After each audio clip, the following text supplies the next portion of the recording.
김건희 여사가 특검 수사를 앞두고 서울 아산병원에 입원했다고 하지요. 그 시점이 검찰의 3차 소환 요구 직후였다는 점에서 정치권과 좌파 언론은 일제히 수사 회피용 입원이라고 몰아붙이고 있습니다. 자, 그런데 말입니다.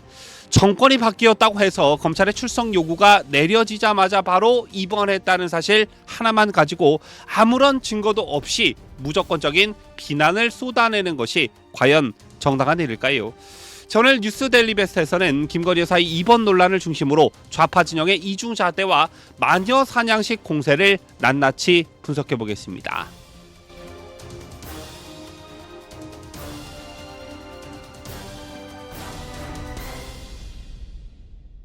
시청자 여러분 안녕하십니까? 뉴스 데일리 베스트 미네커입니다. 김건희 여사가 서울 아산병원에 입원을 했습니다. 정신과 치료를 받고 있다는 사실이 보도되자 더불어민주당은 기다렸다는 듯이 총공세에 나섰습니다. 박지원 의원은 CBS 라디오에서 이렇게 말을 했는데요.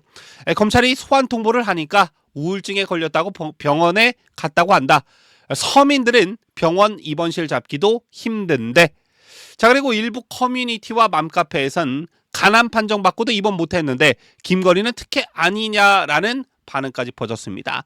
김건희 여사가 입원한 병원이 하필이면 아산병원, 즉 중증 환자도 대기해야 할 만큼 입원 기준이 까다로운 병원이라는 점을 들어 좌파 언론과 커뮤니티는 곧바로 특혜 입원이라는 프레임을 씌웠습니다. 자, 그런데 이 모든 주장이 팩트에 근거하고 있을까요? 아니, 그 이전에 묻고 싶습니다. 윤석열 전 대통령 부인이면 아파도 병원에 가지 말라는 겁니까? 윤석열 전 대통령은 최근 측근들에게 이렇게 토로했다고 합니다. 옛날부터 아내의 우울증이 심각했다. 진짜 많이 아프다고요. 실제로 김 여사는 평소에도 정신과 치료를 받아왔고 주변에서도 약 복용 사실은 공공연히 알려져 있다고 합니다. 서정훈 변호사도 YTN 라디오에 출연해 이렇게 밝혔습니다. 김 여사는 특검 수사를 피하려고 입원한 게 아니다. 평소에도 계속 우울증 약을 먹었다. 주변 사람들에게는 이번 특검이 잘 됐다. 말도 안 되는 가짜 의혹들을 이번 기회에 정리하자라고도 말했다고 합니다. 하지만 이런 증언들은 좌파 언론에선 거의 다뤄지지 않습니다. 오로지 이번은 회피, 정신과는 꼼수, 이런 식의 프레임만 반복되고 있습니다.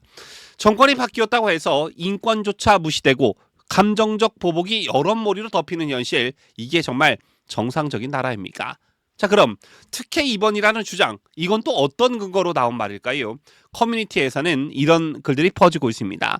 우리 지인은 아산병원 위수술 받으려고 14월 대기했다. 김건희는 바로 입원했네? 특혜 아니냐? 하지만 이 주장, 사실관계를 따져보면 정말 맥이 빠집니다. 아산병원은 응급, 중증, 정신질환 치료 분야에서 일반 진료와는 별도로 응급 인원이 이루어지는 경우가 있습니다. 응급 입원이 이루어지는 경우가 있다라는 것이죠.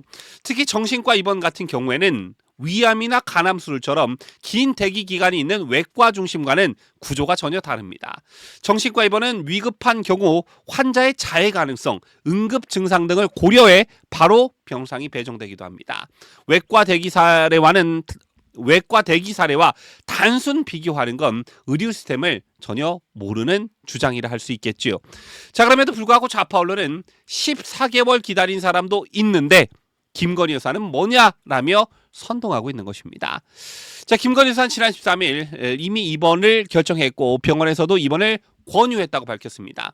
검찰의 소환 통보는 그로부터 3일 후인 16일에 이루어졌다고 합니다. 다시 말해 입원과 검찰 소환은 시간상 인과관계가 아니라는 것이죠. 자, 그런데도 좌파들은 검찰 소환 직후 입원이라는 인상을 심어주기 위해 이 시점을 의도적으로 왜곡하고 있습니다.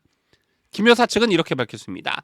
이번 결정은 13일에 했고 병원 권유도 이전부터 받았다.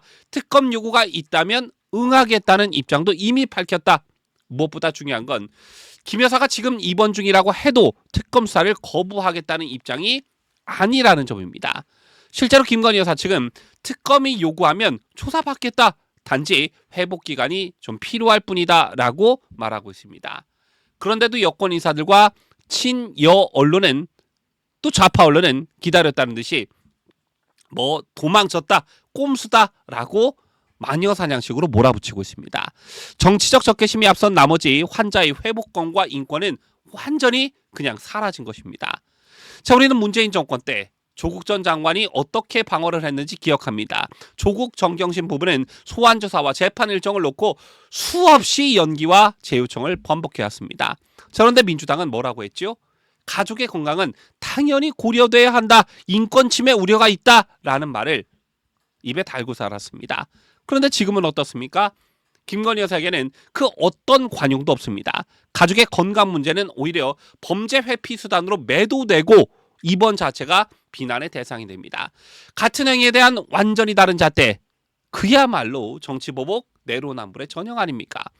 자, 게다가 문재인의 부인 김정숙 여사는 김정숙 씨는 2024년 11월 사위의 티켓 채용 의혹으로 검찰로부터 참고인 소환 통보를 받았음에도 아예 출석하지 않겠다고 못 박았습니다.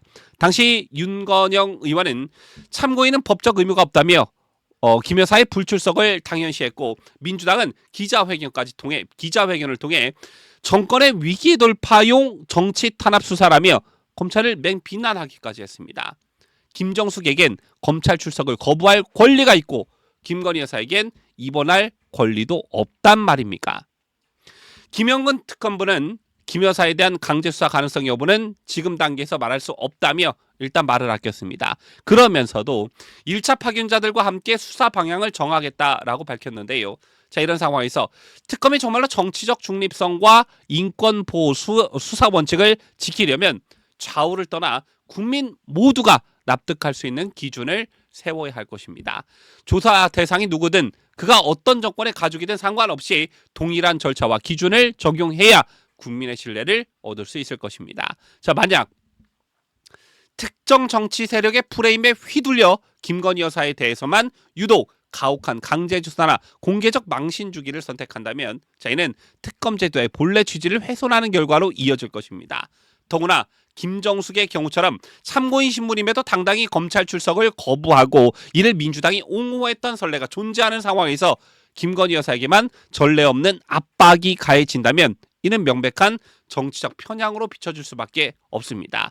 특검이 그런 불신을 자초하지 않으려면 수사의 형평성과 정당성을 무엇보다 우선시해야 할 것입니다. 지금 김건희 여사에 대한 여론몰이, 이것은 수사가 아니라 마녀 사냥에 가깝습니다. 누가 아프다고 하면 그 아픔이 진짜인지 가짜인지 의심부터 하고 보는 사회, 정권이 바뀌자마자 가족까지 겨냥하는 정치보복, 정말 이제 지긋지긋합니다. 수사는 수사대로 진행돼야 돼 인간의 존엄과 회복의 시간은 최소한 보장돼야 합니다. 좌파 진영이 말하던 인권, 형사 피의자 기본권, 그 말들 이제 김건희 여사에게도 적용돼야 하지 않겠습니까? 지금까지 저는 자유대한민국을 소화하는 뉴스데일리 베스트 민앵커였습니다.